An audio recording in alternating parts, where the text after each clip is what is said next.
दोस्तों, European countries ये वो देश है जिन्होंने कभी दुनिया पे राज किया है, कोलोनियलिज्म तो नहीं तो नियो कोलोनियलिज्म के रूप में। लेकिन आज यूरोप दोस्तों असहाय हो चुका है। इनको ऑन दी फेस, मुंह पर लज्जित किया जा रहा है। पहले तो यूएस के वाइस प्रेसिडेंट जेडी वॉन्स ने किया, जिन्होंने बहुत कुछ कहा है। क्या कहा है आपको मैं दिखाऊंगा, लेकिन बची कुची कसर डॉक्टर जयशंकर ने पूरी कर दी। उन्होंने भी जिस प्रकार से कह दिया, जो आईना दिखाया, ये अनसीन था। इस प्रकार से जो यूरोपियन संस्थाएं हैं, जिन्होंने अब तक निर्लजता से दुनिया पे अपना कहीं ना कहीं हिपोक्रेसी दुनिया पे थोपा है, दो मुंहापन थोपा है, आज एक एक करके सबसे पर्दा हटाया जा रहा है। बहुत सारे वीडियोज है जो आपको मैं दिखाने वाला हूं। दरअसल दोस्तों, यूरोप में हो रहा है म्यूनिक सिक्योरिटी कॉन्फ्रेंस। जी हाँ, म्यूनिक सिक्योरिटी कॉन्फ्रेंस जो कि हो रहा है। और देखिए, टाइमिंग ऐसी रखी गई है, दुनिया भर के लीडर्स आते हैं इस उम्मीद में कि जो रूलिंग पावर हो वो अपना पावर प्रोजेक्ट करे। लेकिन अब 10 दिन में जर्मनी में चुनाव भी होने वाला है, और वहां पे इस चुनाव में एलॉन मस्क बड़े ही एक्टिव दिख रहे हैं, मानो जैसे वो पूरे के पूरे चुनाव को बदल देंगे, और उससे पूरा का पूरा यूरोपियन कॉन्टिनेंट परेशान है। यहां पे दोस्तों जेडी वॉन्स, इन्होंने तो जिस प्रकार से म्यूनिक कॉन्फ्रेंस में यूरोप के लीडर के ऊपर मानो जैसे एक अटैक ही शुरू कर दिया, पूरे के पूरे यूरोपियन कॉन्टिनेंट को इन्होंने ब्लास्ट किया है। जी हाँ दोस्तों, जेडी वॉन्स वही हैं जिनके साथ अभी फ्रांस में पीएम मोदी मिले थे, इनके परिवार से भी मिले थे। इनके पुत्र विवेक का जन्मदिन था और उसमें भी इन्होंने प्रेजेंट वगैरह उन्हें दिया था। तो यहां पे दोस्तों मानो जैसे दोनों ही देश के लीडर्स इन्हीं यूरोप को चुन चुन के धो रहे हैं। यहां पे अगर आप देखें तो जेडी वॉन्स एक दोस्तों प्रतीक है, कैसे समय बदलता है। एक साल पहले, ठीक है, एक साल पहले, पिछले साल की यह तस्वीर है, same location, Munich security conference. उन्हीं के मित्र ने कहा कि देखिए, जेडी वॉन्स का मुझे फोन आया था, कह रहे थे कि देखिए मैं एक सेनेटर था, उस वक्त ये एक सेनेटर थे, तो उन्होंने कहा कि देखिए यहाँ पे जो मेरी राय है यूक्रेन वॉर को लेकर, यूरोप में कोई उसे ज्यादा सुनता नहीं और मुझे आधा पागल ही समझते हैं जब मैं कहता हूं कि अमेरिका को यूक्रेन वॉर में ज्यादा फंडिंग नहीं देना चाहिए, अनरिस्ट्रिक्टेड जो फंडिंग जा रही है वो नहीं देना चाहिए। तो ये सब मुझे कोई सुनता नहीं है, तो मैं क्या ही करूं, म्यूनिक आया हूं, आइए जरा लंच करते हैं। तो आप वही लंच की यहाँ पे तस्वीर है और आप वही जेडी वॉन्स देख रहे हैं। लेकिन दोस्तों, वही जेडी वॉन्स बस एक साल में देखिए क्या हो गया।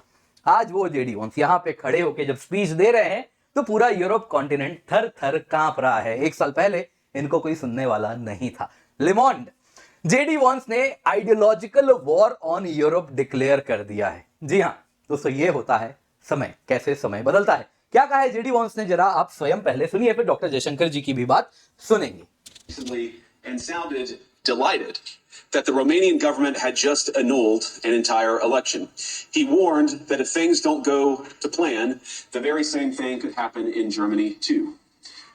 Now, these cavalier statements are shocking to American ears. For years, we've been told that everything we fund and support is in the name of our shared democratic values.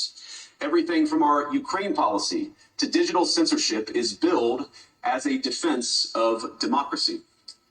But when we see European courts canceling elections and senior officials threatening to cancel others, we ought to ask whether we're holding ourselves to an appropriately high standard.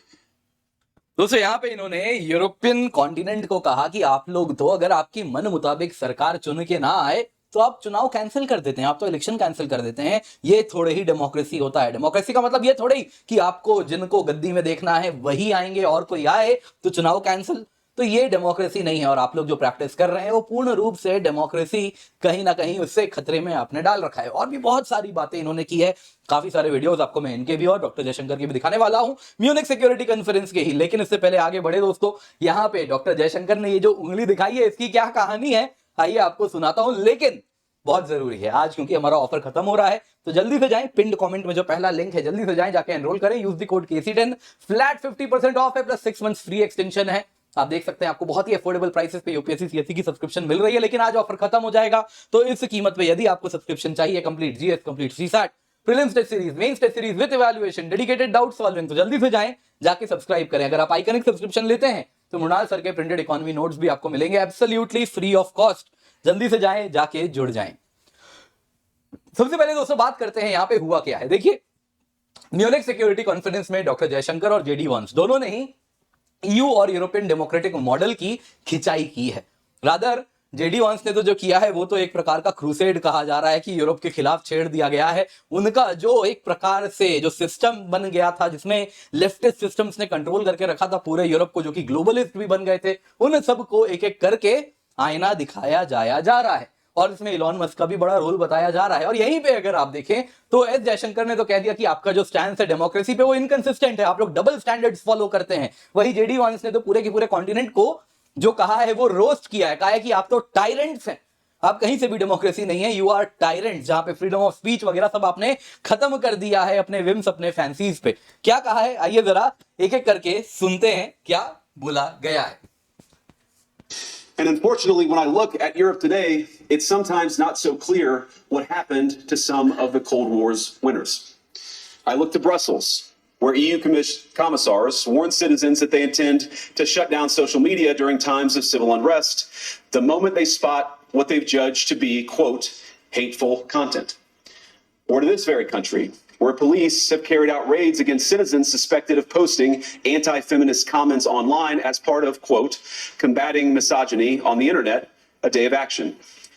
I look to Sweden, where 2 weeks ago the government convicted a Christian activist for participating in Koran burnings that resulted in his friend's murder. And as the judge in his case chillingly noted, Sweden's laws to supposedly protect free expression do not, in fact, grant, and I'm quoting, a free pass to do or say anything without risking offending the group that holds that belief. And perhaps most concerningly, I look to our very dear friends, the United Kingdom, where the backslide away from conscience rights has placed the basic liberties of religious Britons in particular in the crosshairs. A little over 2 years ago, the British government charged Adam Smith Connor, a 51-year-old physiotherapist and an Army veteran, with the heinous crime of standing 50 meters from an abortion clinic and silently praying for 3 minutes. Not obstructing anyone, not interacting with anyone, just silently praying on his own. And after British law enforcement spotted him and demanded to know what he was praying for, Adam replied simply, it was on behalf of the unborn son he and his former girlfriend had aborted years before.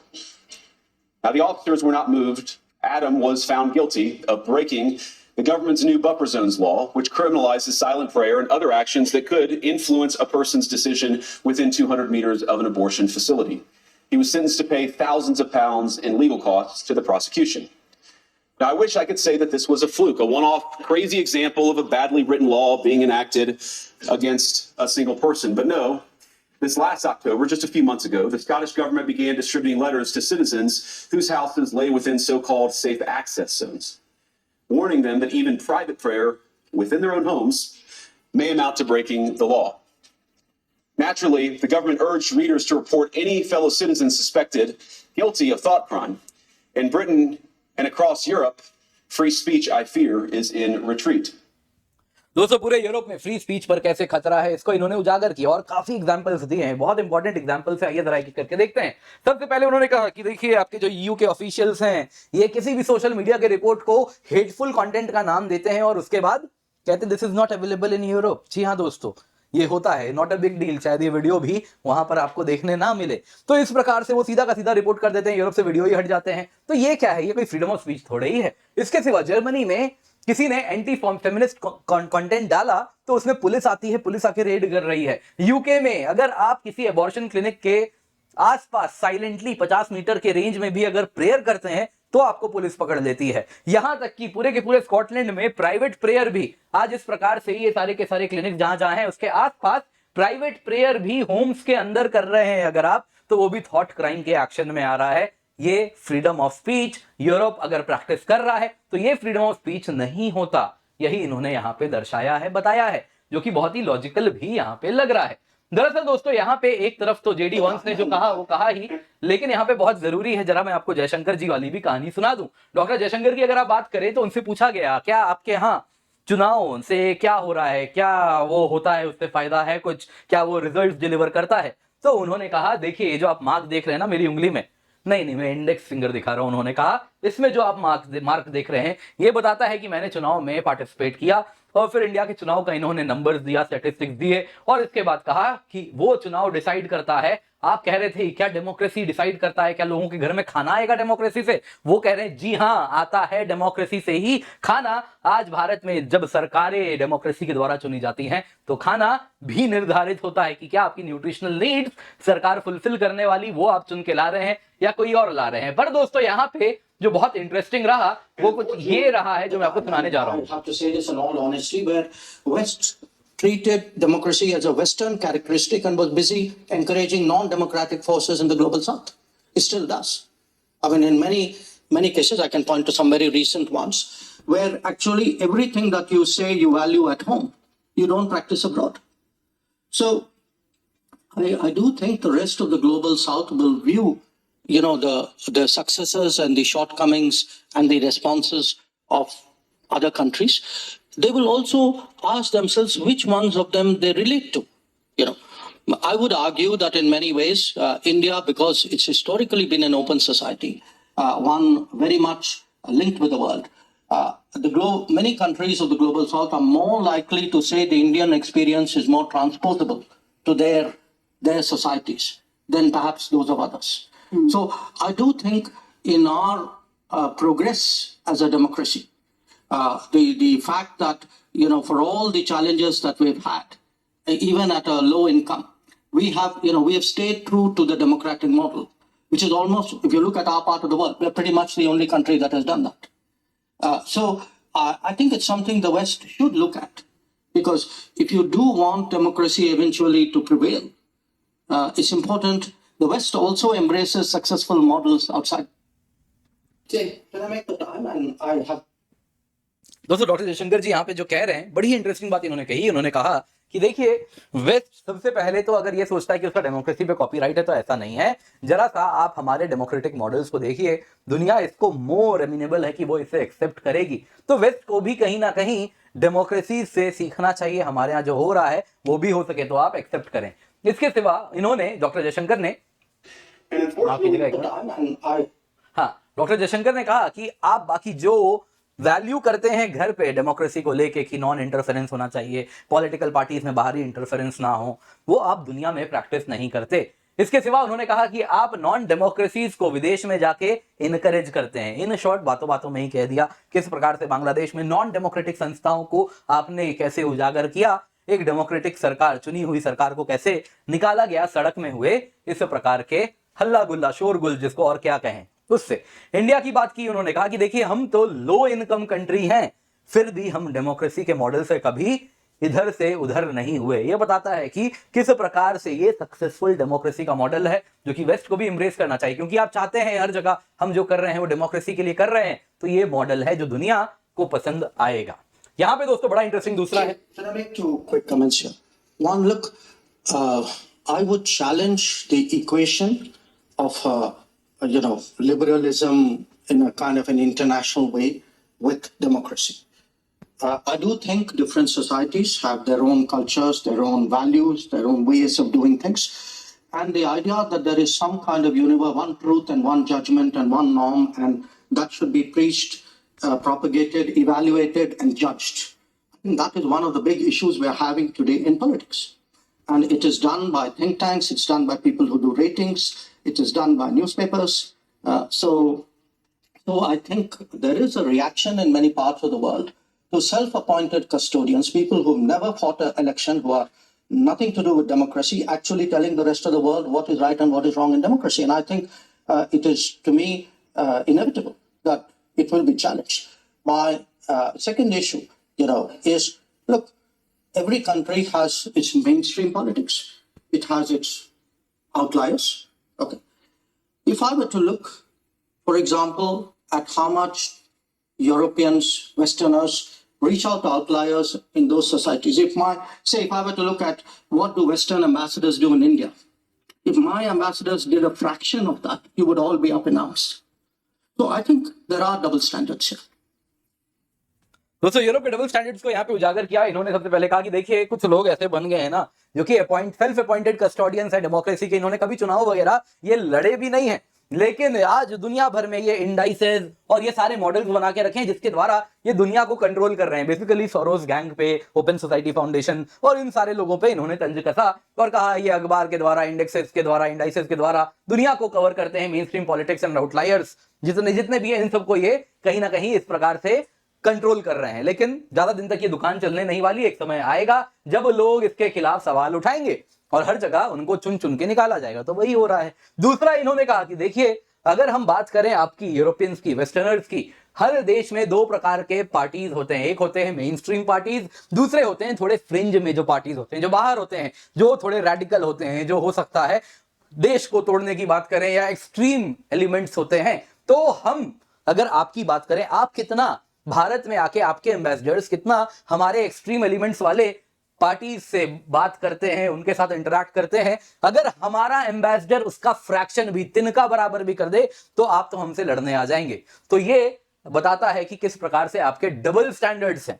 दोस्तों यहाँ पे actually हो क्या रहा है, Germany में चुनाव है, 10 दिन में AfD, ये दोस्तों so called far right political party है, हो सकता है ये पावर में आ जाए। और यहाँ पे इलॉन मस्क भी बहुत कुछ कर रहे हैं, काफी ज्यादा। यूरोप कह रहा है नहीं ये गलत है, हमारे यहाँ बाहर से फॉरेन इंटरफेरेंस हो रहा है। तो जरा सुनिए इस पे जेडी वांस ने क्या कहा है। यहाँ पे दोस्तों एक बात जानना होगा कि एक बार जब जयशंकर जी ने तो यहाँ पे ये कह दिया कि देखिए, आप पॉलिटिकल इंटरफेरेंस की बात जब करते हैं तो main stream politics and outliers, आप आउटलायर्स से बहुत ज्यादा बात करते हैं।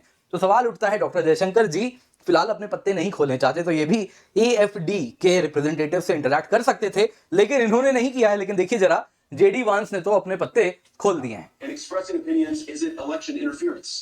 Even when people express views outside your own country. दोस्तों यहाँ पे पहले आपको मैं बता देता हूं, ये कह रहे हैं कि देखिए, अगर इलेक्टोरल इंटरफेरेंस ये थोड़ा ही है कि बोलना कि तुम AfD को वोट दो, नहीं तुम इस पॉलिटिकल पार्टी को वोट दो, नहीं ये कह रहे हैं वो इलेक्टोरल इंटरफेरेंस नहीं होता। अगर ये इलेक्टोरल इंटरफेरेंस है तो अमेरिका ने तो बहुत कुछ सहा है। किसकी बात हो रही है आपको बता देते हैं। लेकिन यहाँ पे जरा देखिए, जेडी वांस जाके German far right AfD leader से मिलके आए हैं। Elon Musk AfD only hope for Germany है। जर्मन लॉ मेकर्स तो ये सोच रहे हैं कि Expressing opinions isn't. क्या AfD फार राइट AfD को बैन कर दिया जाए, इस पर भी चर्चा हो रही है। तो यहां पे दोस्तों यही है यूरोपियन मॉडल ऑफ डेमोक्रेसी। अगर पॉलिटिकल पार्टी इन पावर आ जाए तो चुनाव रद्द कर दें, तो फिर सामने वाली पॉलिटिकल पार्टी को ही कैंसिल कर दिया जाए। खैर, इस पे जेडी वांस का क्या कहना है यूरोप को, जरा ध्यान से आप सुनिए। Election interference.